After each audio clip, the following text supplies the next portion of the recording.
What's up, guys? LQ here to talk about last night's episode of Survivor 45. And guys, this was the single best episode of Survivor in at least since Winners at War, maybe even before Winners at War. Winners at War was kind of a celebration of Survivor more than it was a cutthroat Survivor game.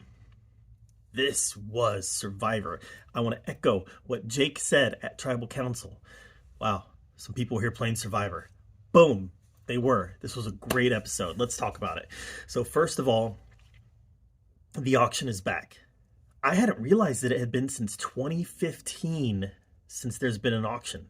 I knew it'd been a while. I knew it'd been a number of seasons. I didn't realize it had been that many seasons since Worlds Apart since there was an auction.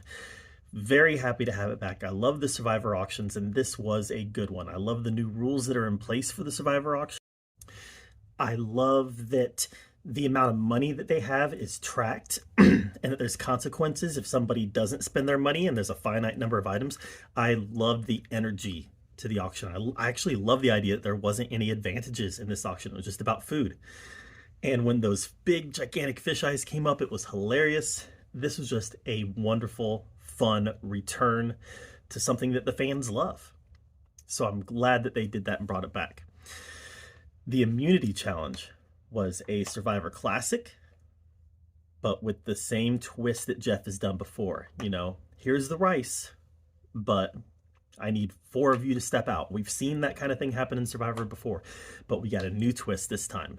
He literally stabs the bag with a knife, and the rice is draining onto the ground. He's like, who's going to step out?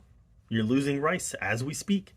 That was so fun. So, I mean, it brought kind of an intensity to it, which was just great.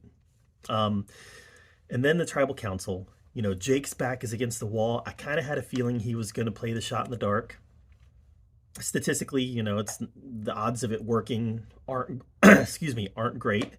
I was hoping it was going to work, but the fact that it didn't work led to an even better moment because Kelly got blindsided. And here's the thing. Usually when someone gets blindsided, you can make a guess that they're going to get blindsided because the person who gets voted out tends to get a lot more airtime that episode. In this episode, I can't say that Kelly got any extra airtime. In fact, when the plan was breached to maybe go after her, it was breached and then dropped real quick. So I kind of thought, okay, they're just trying to plant doubt in our head that Jake's going to go home. Jake's definitely going to go home. But no. They sold it to the audience that Jake was going home when it was Kelly. It was just a great moment.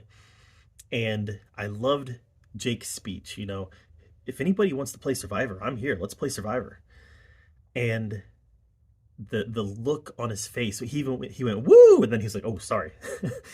He was so excited. And then he said, man, these people are here to play Survivor. And that's why I'm so excited. I want players. I want gamers.